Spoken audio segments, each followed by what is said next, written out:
Amis du net, bienvenue dans le JDN de ce mercredi 15 juin 2016. Voici les titres.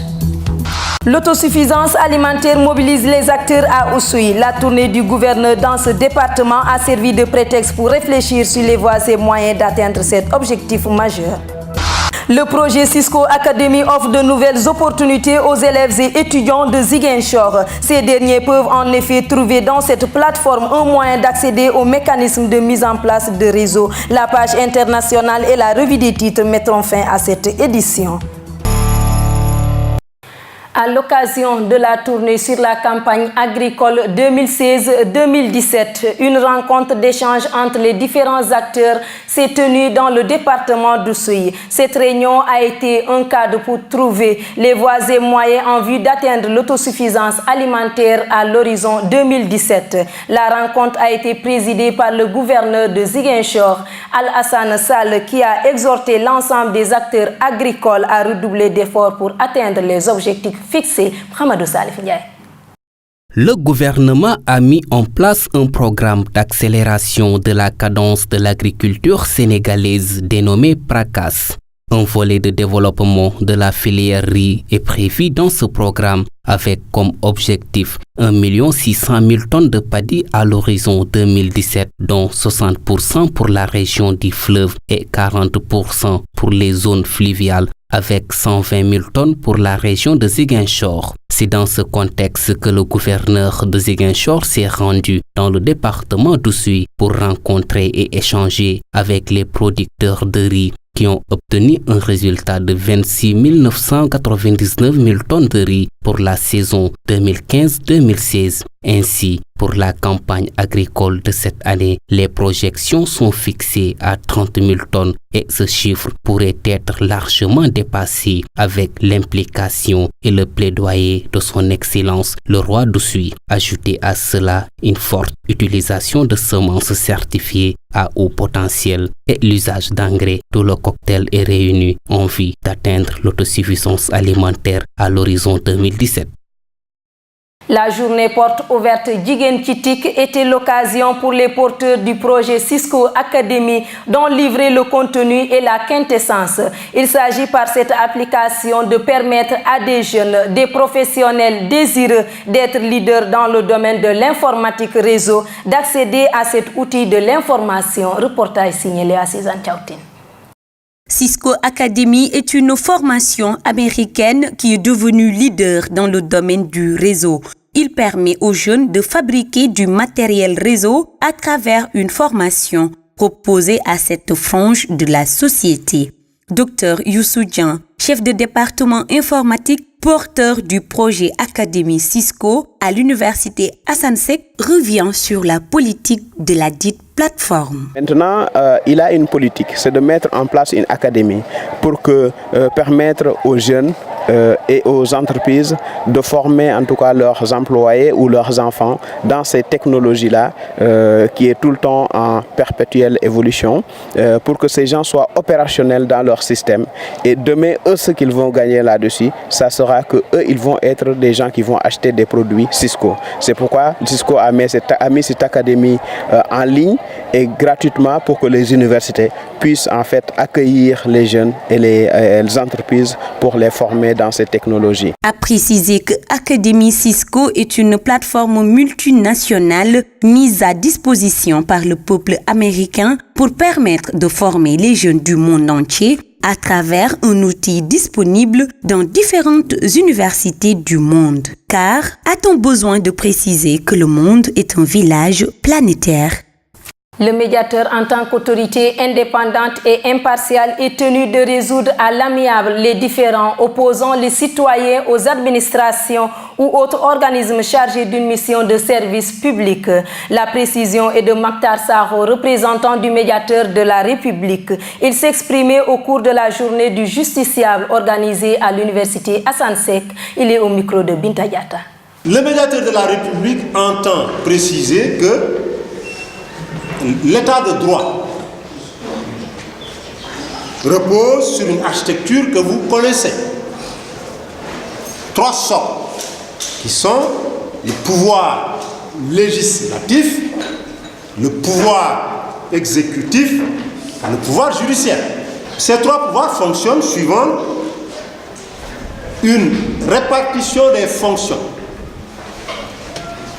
et un équilibre ayant vocation à obéir, je parle sous le contrôle de magistrats férus. Ce dispositif qui est consacré, ou une fois consacré, offre la possibilité de soumettre les litiges et différents à la sanction de l'autorité judiciaire dans le sein des cours et tribunaux. Il s'avère parfois indispensable de mettre en place des dispositifs de médiation, de conciliation, d'arbitrage. En fait, ce que vous connaissez comme étant les modes alternatifs de règlement des litiges, en vue de faire en sorte que se créent des interfaces entre l'administration dont on nous dit qu'elle est toute puissante et les usagers. Entre ces mêmes usagers et les entités investies de missions d'intérêt général ou de missions de service public. En image, l'actualité internationale. Quelques heures après l'assassinat d'un policier de sa compagne, l'enquête progresse doucement. 3 hommes ont été arrêtés et placés en garde à vue. Âgés de 27, 29 et 44 ans, ce sont des relations de Larossi Abala. Dans une vidéo qu'il a publiée sur Facebook au moment des meurtres, il appelle à l'assassinat de rappeurs, politiques, journalistes et réitère son allégeance à Daesh. Les victimes, les voici. Jean-Baptiste Salvin, 42 ans, et Jessica Schneider, 36 ans. Il était commandant de police au Mureaux, elle, secrétaire dans le même commissariat. Nous aurons aussi la mobilisation maximale à l'égard de ce que peut être la menace terroriste. Il y va à la fois de la défense de nos principes, de nos valeurs, mais aussi du combat que nous avons engagé contre le terrorisme islamiste et le fanatisme partout.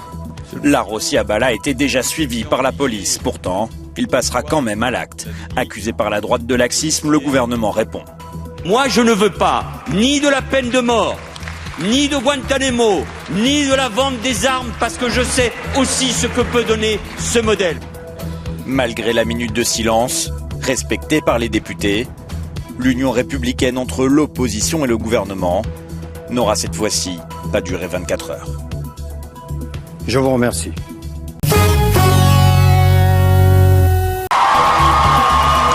Une victoire toute symbolique pour Hillary Clinton dans la dernière primaire démocrate à Washington, la capitale fédérale. Prochain objectif, unifier le parti. Le soir même, la candidate à la Maison-Blanche rencontrait donc Bernie Sanders. Car le sénateur du Vermont résiste et entend négocier son ralliement formel à l'ex-première dame. Il veut obtenir des réformes à la fois dans la direction du parti et dans le système des primaires démocrates. Pas de commentaire officiel à la fin de la rencontre, qualifiée de positive de part et d'autre. Bernie Sanders avait exposé ses conditions auparavant. Nous devons évidemment nous débarrasser des superdélégués, a-t-il notamment dit, en référence aux élus et responsables du parti qui ont le droit de voter à la convention d'investiture sans être liés par les résultats des primaires. La plupart soutiennent cette année Hillary Clinton, ce que Bernie Sanders juge antidémocratique.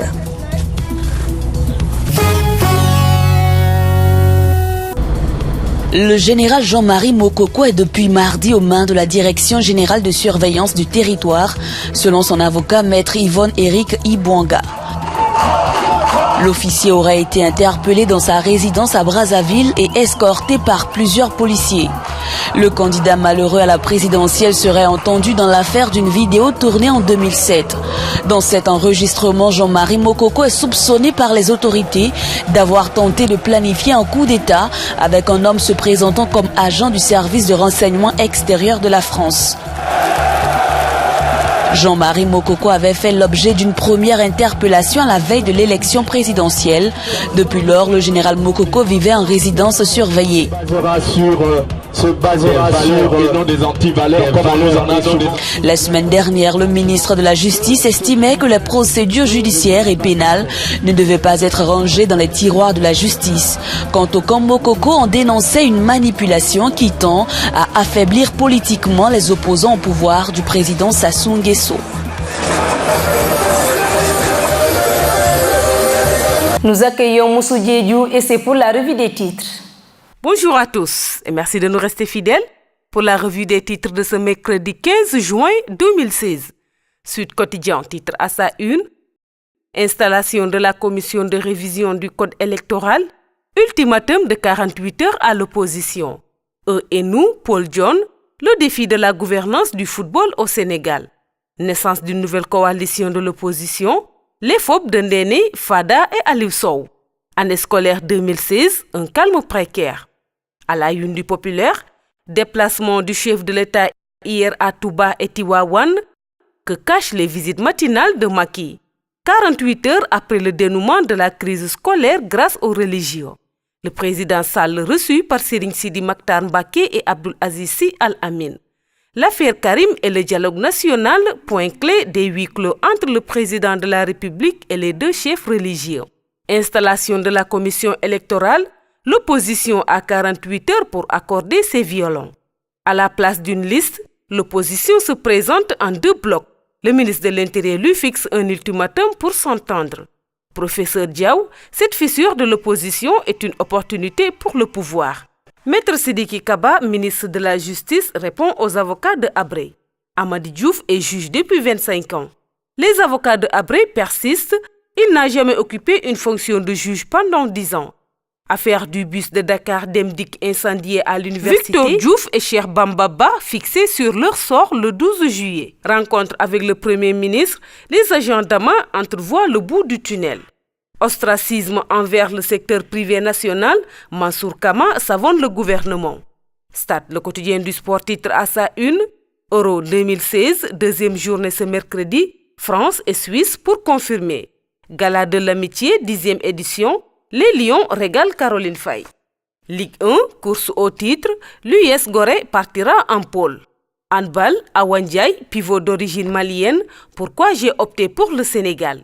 Nous terminons avec la une de Sunu Lamb. Lac 2, Yekini, Siteu, Sa Thiès, Modou Lo, Gris, semaine d'apothéose pour finir 2015-2016. Yekini, Lac 2, le 24 juillet, que du suspense. Siteu, Sa Thiès, le 30 juillet, pronostic interdit. Modou Lo, Gris, attention, danger. Année blanche de Bombardier, Mbour accuse le CNG. Abdoulaye Ndiaye, coordonnateur de PAF Production, Modou Lo et Gris Bordeaux rentrent après la Korité. Adrien Senghor, les normes en question, le ministre n'exclut pas de fermer l'arène. C'est tout pour la revue des titres parvenue à la rédaction du groupe Média du Sud. Merci de nous avoir suivis, chers internautes. Quant à moi, je vous donne rendez-vous demain. Au revoir. La revue des titres met terme à cette édition. Merci de nous avoir suivis. On se retrouve demain sur www.gms.sn. Le groupe Média du Sud, donner de la visibilité à la région Sud.